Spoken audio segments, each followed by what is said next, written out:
All right, so we went over 351, and we did that other one too. I think it was 354 or something like that. So are we okay on those? Do we got any questions on this stuff? So with this thing, just to kind of hit on the main points here, this one you're probably going to have to break into two free body diagrams because they're two separate objects that act very differently. Okay, so we get the moment of inertia of the cylinder. Now the big thing here is you assume no slipping. And if you do that, what you do is A, then the acceleration of that roller is equal to R times alpha. Now for the roller, you cannot assume that the force of friction is equal to mu Fn. Okay, you can't do that if you assume no slipping. So that's off limits. What's up there is you just can't assume that friction has reached its limit yet, that you've pushed it enough so that it's reached its limit. Okay. Now, of course, you can do that for a block. If you're just pushing something across the ground, just the very fact that it's moving means you've overcome friction enough to push it. But a rolling action is just so much different because all you need for something to roll is enough frictional force so that to make it roll. Okay, so what you have when you make something, when something's rolling, is a connection between how fast it rolls and how fast it spins. Those two things match each other. So all you have to do with friction is to make it spin. So you can't assume that you've reached the maximum friction with a rolling object if it's not slipping. Okay. All right, so you start with that, and then you just draw up good free body diagrams. Okay, two of them in this case, one for the block, one for the roller, and then we just write up equations. You can go two different ways. One, you can go sum of mg is ig alpha for the roller, and sum of fx is magx, and that'll get you two equations. And then a third equation is what's happening there with the block. So, and that's sum of f equals ma for the block. So you're going to have three unknowns: the acceleration, the friction on the roller, and the tension. So those three equations are enough to solve. Now if you want to get a little bit trickier, what you can do is you can take moments about the point on the bottom of the wheel. Okay, so sum of mb, b is down here right where the wheel contacts the ground. And then you can use that long inertial moments equation. That will allow you to essentially eliminate the friction from your work, okay? The friction on the roller, because you're taking moments about that point where the friction acts. So that eliminates one unknown from your three unknowns that you had. So now you're down to two unknowns, the tension in the cable and the acceleration. So you can write up this sum of inertial moments equation here for the roller and sum of f equals ma for the block. And between the two, you can solve for the unknown you want, which is the acceleration. So you can do it either way. Okay?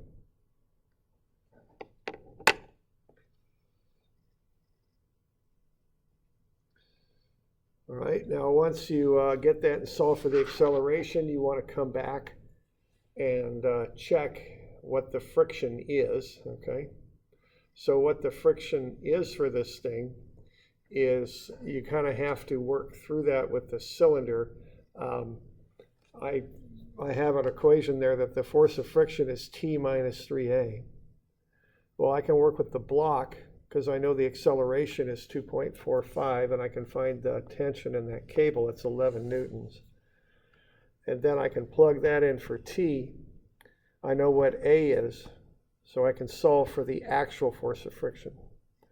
So that's the force of friction that's required to make that cylinder roll fast enough so it'll keep up with the acceleration. Okay? So then as a last step, what you would want to do would be to look at what the maximum possible force of friction is. Okay? So what we have there is we've got the weight of the block is 29.43 newtons, So if I just go sum of Fy and set that equal to 0, I'll have that weight going down 29.43 newtons plus Fn. So I'll get Fn, it's 29.43. And then if I've got that, I can find the maximum force of friction. Now I'm going to use static friction on this, and that would be 0.3 times the normal, 29.43. So based on that, I can calculate up what the maximum force of friction is that can be created on that surface. And what it is 29.43 times 0.3, 8.83. Okay, so that's the biggest possible force of friction that you can have. And it's fine because you're greater than what you need, okay? So μFN is a maximum amount. But all you need is 3.65, so you're okay. You don't have slipping on this. Okay.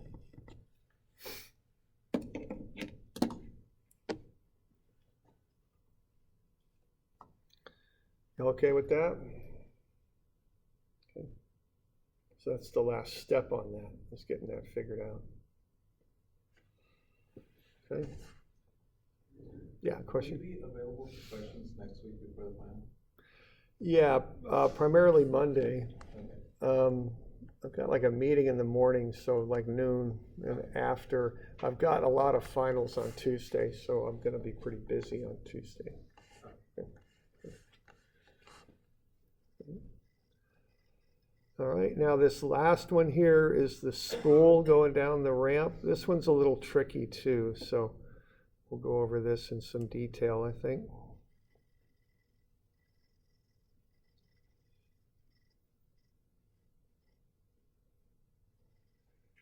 There we go. Okay, so it looks like that. Now a spool is shown there. That's a spool, okay? So what you have on a spool is you have two outer discs with a large radius and then a smaller radius disc in between. Okay, you're going to wrap the rope around the smaller disc and then tie it off. So the rope is wrapped around there, okay? Okay, so that's what's going on. The rope does not slip as it unrolls. The spool does slip at A. Find the acceleration of the spool down the ramp in meters per second squared, okay? So what we have here is the kinetic friction, 0.12. We've got the inner and outer radii. We've got the radius of gyration for the spool, and G is the center of the spool. Okay. So what's going to happen here is this thing's going to work nice and smooth on this rope, which is pulling up the ramp. So as it does that for a given speed, remember that the velocity on the outer perimeter of a circular object is equal to omega r. So what we're going to have here is a connection between the angular velocity of the spool and this radius here, okay? The inner radius. So the outer radius is going to be spinning so fast that it's going to try and spin faster than the spool is moving down the ramp.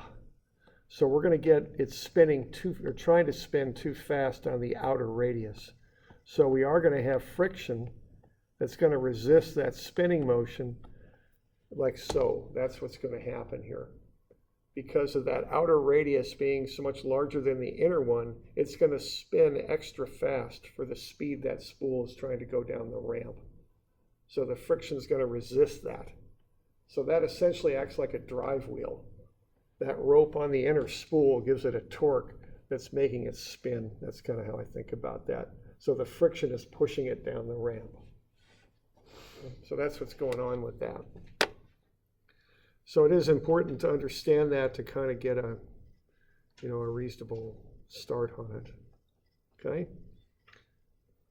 And that's just on account of the fact that that inner radius is what governs the V equals omega R. So the outer radius will cause too high of a rim speed. So it will slip in that fashion, okay? Because if it didn't slip, it wouldn't have any motion. I guess the motion is dependent on the inner radius. So that outer radius is trying to go too fast. I mean, that's the best. Right, so if it didn't slip, it just bind up and stay there. What would it do if it didn't slip? Stuff always gets kind of abstract, but if it doesn't slip, that's fine. If it doesn't slip, what's going to happen? You can't have it not slip on both the inner and outer radii. It's got to slip on one. If it's going so fast on the outside, I think what would happen was maybe that tension would go slack. Or it snapped up. Yeah, it might overdo it. Yeah, okay. Yeah. So it's got, I guess that might, I always kind of struggle to find a nice clean way to explain this, but one of them, it can only slip on one. It can only not slip on one. That's kind of the deal. Okay.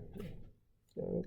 So we get a free body diagram going like that. So what I've done there is I've done the trigonometry with the 38-degree ramp and got the different components of the weight acting.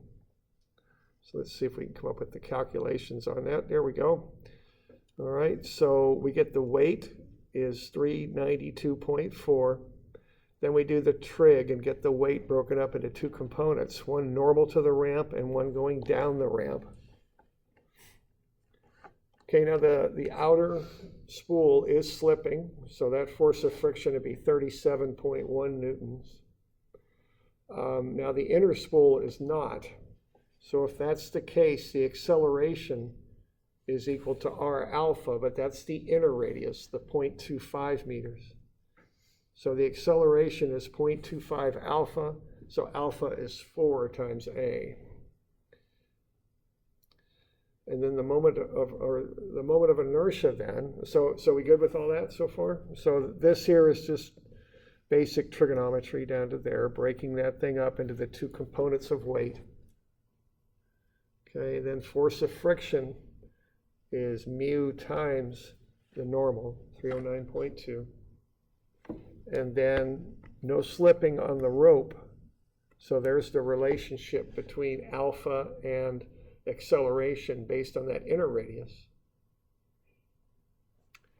And then IG, which is the moment of inertia then, is just this radius of gyration. You square it and you just multiply it by the mass, and that's how you get the moment of inertia. It's that simple, okay?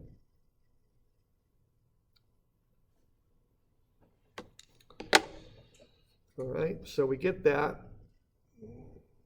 And then so we good with that? We got any questions on that bit?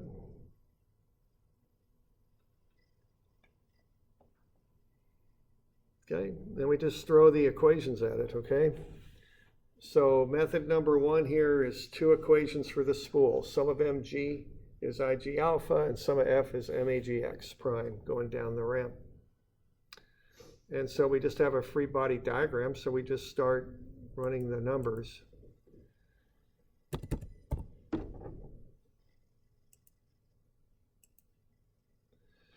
Okay, so we got mg is ig alpha. If I take the moments about the center of gravity, I'm going to call counterclockwise positive. Okay, now I mentioned this once and I'll mention it a second time.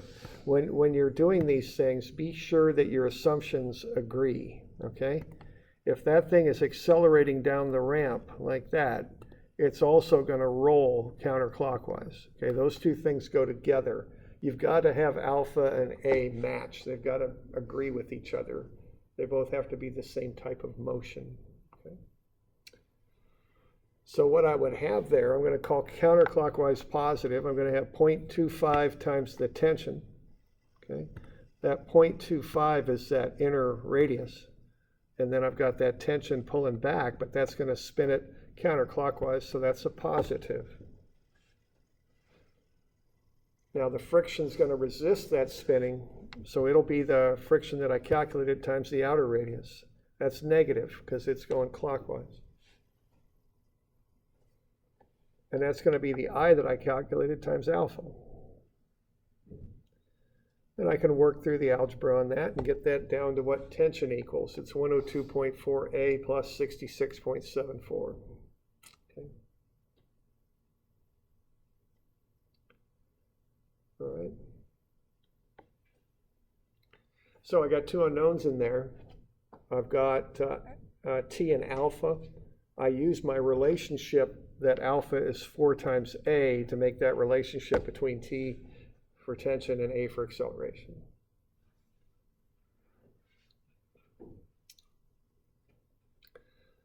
All right. Now that's two unknowns. I need a second equation, and that'll come from sum of F equals MAGX.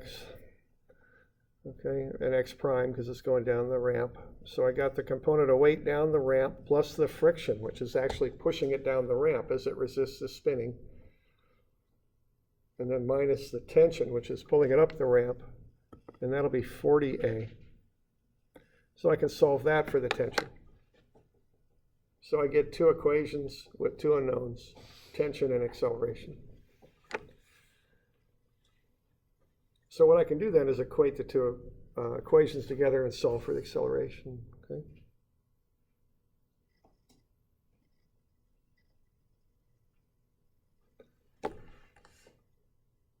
All right, so I end up with A as 1.49 meters per second squared.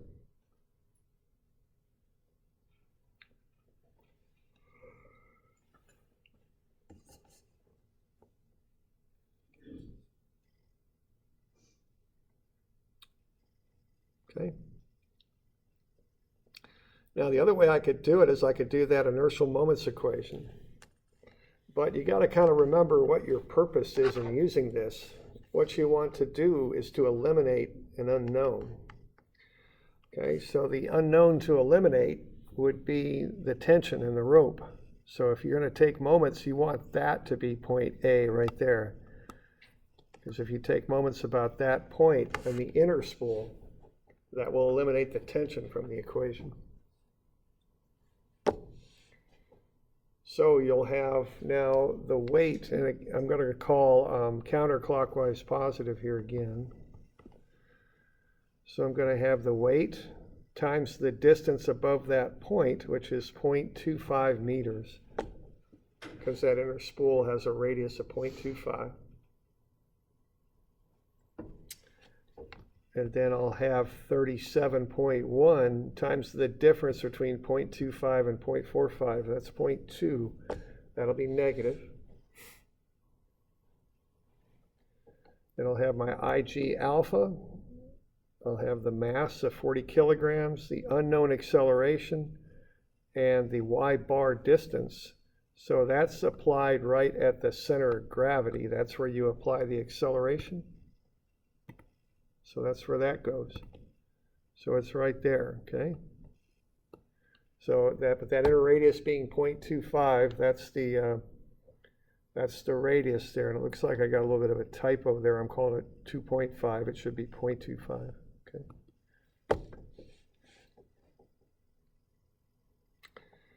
Okay, then you just run the numbers, and you're going to get, one unknown. With the acceleration, once again, I'm plugging in 4A for alpha, okay? So my one unknown is A, and I can work through that, and I'll get that. It's 1.49, okay?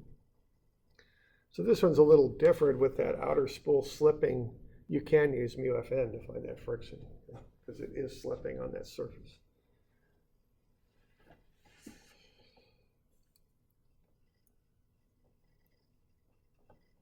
Okay. So y'all good with that one?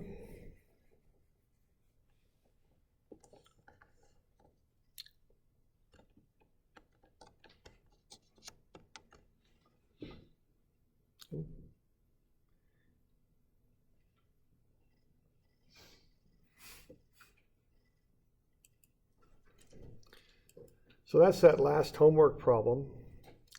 And I believe I have some of these solutions posted in Moodle, if I'm not mistaken. We could We can have a look there in just a second.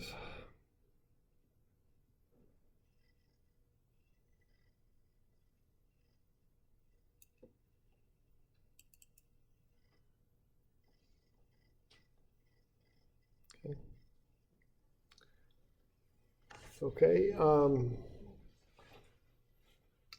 so basically, there's going to be 3 questions from the stuff that we've done since the last midterm. So I'll get you kinetics type questions like we've been working on here for a few weeks. So one will be translation, one will be fixed axis rotation, and the last will be general plane motion. Okay. So you want to identify those for what they are, okay? Translational problems usually involve reactions or tipping, one or the other. Tipping is a reaction when that one reaction is 0. That's why something starts to tip. Okay, so I've got a couple example problems on that. You analyze it usually with the inertial moments approach. So there's a couple tipping problems there. Okay.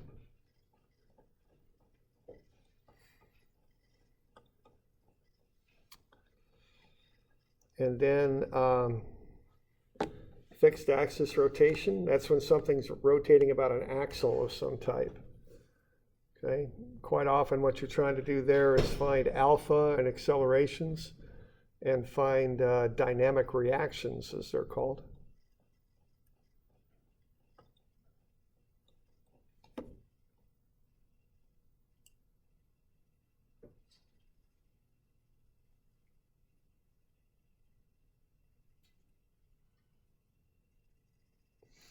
So this thing's rotating about point A.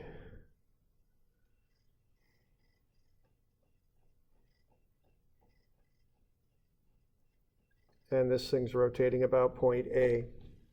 Okay. So you want to find alpha and omega. In both cases, I think you're finding reactions. So you want to find the reactions based on alpha and omega, because alpha will get you the tangential acceleration of the center of gravity. Omega gets you the normal acceleration of the center of gravity. Okay.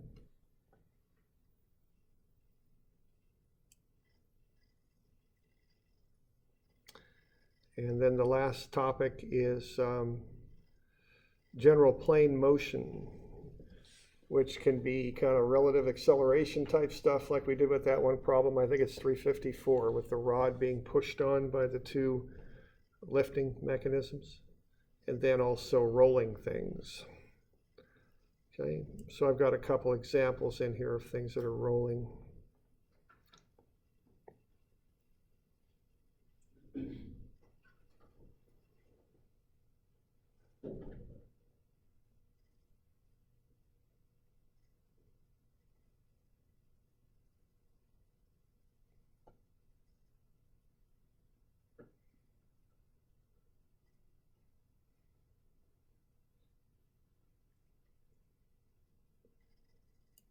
There's one, okay. And then we got another one.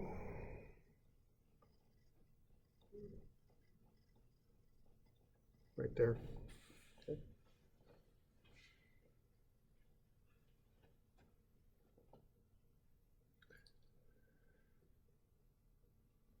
You got any questions on that?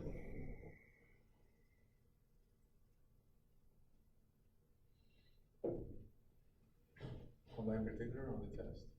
What's that? On that in particular or on the test? Just anything you got? That question. Oh, I'm sorry, well, that's going to test. There'll also be a work energy type problem and a momentum problem. So be ready for those. Look at the last midterm you took and the homework related to it, okay? Yeah, I'm sorry to interrupt, but I just want to get that in there.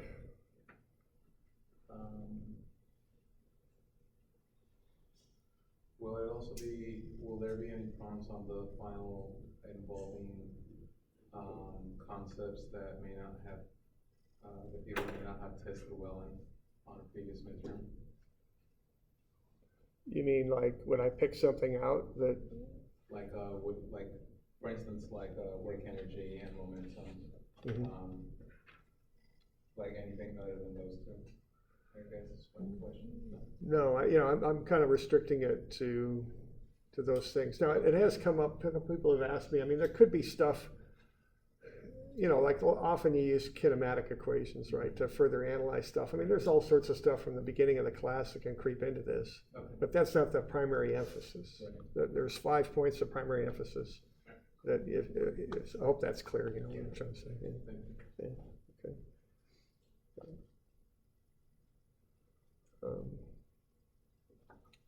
Okay. Okay.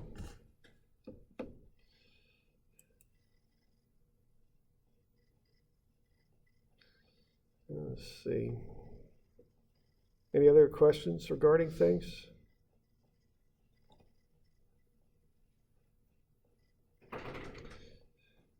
Just trying to see if I got one other thing here to look at.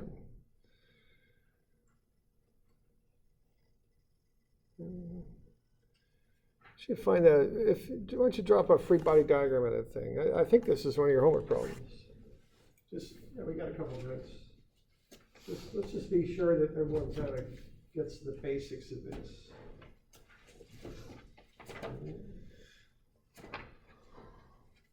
If you care to look at it, have a look at this. This is, like I said, this is a homework problem. 28-degree ramp angle, is that right? Yeah, there we go. So if you're going to solve that, what you're going to do with it, okay? You've got the mass of it, okay? Looking for what page this thing's on. There we go. It's on page 29. It's 352. It's also on page 29B.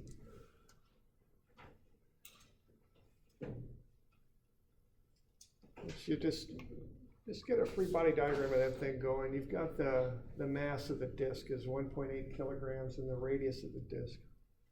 So generally, how would you approach that? Just take a minute and we don't have a whole lot of time, but we got a couple minutes. So just to be sure everyone has the basic concepts on this figured out, okay?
Which way is that friction acting on this thing?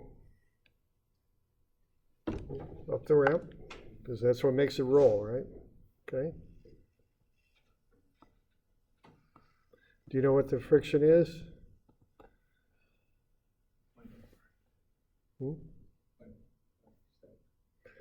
Oh yeah, it is static friction coefficient. Do you know what the magnitude of friction is yet? Oh, of course. Yeah. Yeah. Well, you don't know. Well, oh, maybe you've gotten down the road on it, but yeah, you can't just go UFN on this, right? Because that'll work because it's not slipping. So it's unknown. We're going into it, it's an unknown. Okay. You all good with that? Because you just you do so much of that frictional stuff. You're always thinking, oh yeah, I'm UFN, but no, it isn't. Okay. So I don't know what it is right now. It's an unknown. Wouldn't it be UFN with a cosine? No, because it's. See, I don't know. I was talking to somebody in my office about this. If I take an object and push it across the surface there, I've overcome friction. Friction is MUFN because to move, it has to be more than MUFN. But if something's rolling, it's a whole different story. See, when something's rolling, all I need is enough friction to make it roll. I don't need, so I don't know if I've pushed friction to the maximum yet.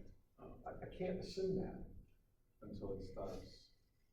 Well, yeah, until something else happens. I just can't assume that friction is maximized. Friction is not governed by being maximized now. That the frictional force is governed by how fast this thing needs to roll versus how fast it's moving. It's kind of a relationship between those two things. It governs it when it's rolling. So it's just a whole different ballgame than pushing something across the surface.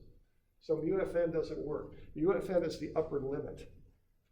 It's like the budget, how much money you've got. You don't know if, it's how much you can use. That's all it is. And it's simplified on a regular object being pushed because you know you've overcome it. But with rolling, you don't. Okay, so it's not MUFN, okay? It's an unknown.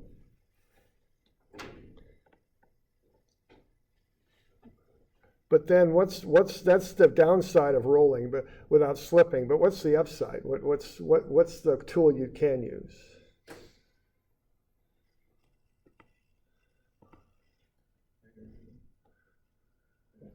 Yeah, probably. Yeah, you probably could, but I don't know if we want to go there.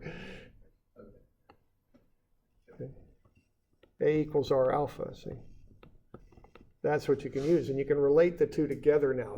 They're not separate things. They're related to each other because the faster it spins, the faster it accelerates. See? That's what's going on because it's not slipping. So you can't use MUFN, but you can use A equals alpha R. Okay, and that's kind of the deal with this stuff. So that is off limits. You can't do it.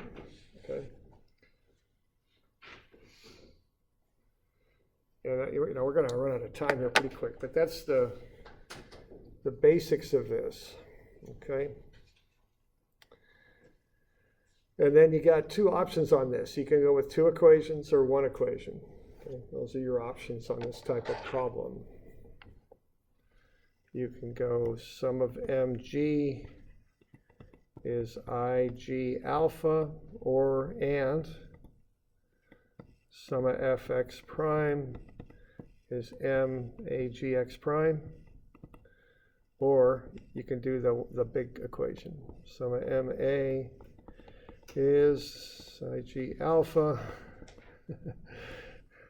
plus m a g x y bar plus m a g y x bar. So you can do either approach. Okay? And I know they're kind of fast, I know, just to run through all that, but we just don't have that much time. But any questions on that? And the whole frictional deal, that's an important concept. It's kind of weird, I know, and it takes a while to get to kind of fully understand it, but it's just how it works, They circle and X bar will be the same. Yeah, they would. I think we're gonna zero this one out here. Normally on these things, that zeroes out, because we're defining new axes, we're doing that. And so that'll zero out. So we're not worried about that. Okay. Doing all right? I think everybody in here is looking a little tired. It's been these years kind of add up when you're going through a full academic year. Okay, let's see here. Why don't we let's just have a quick look and see what's in Moodle, okay? All right, so it looks like you'll have to look at the recordings of the recitations to see the solutions to the problems. So, they're all right in there, so you could check that out if you like.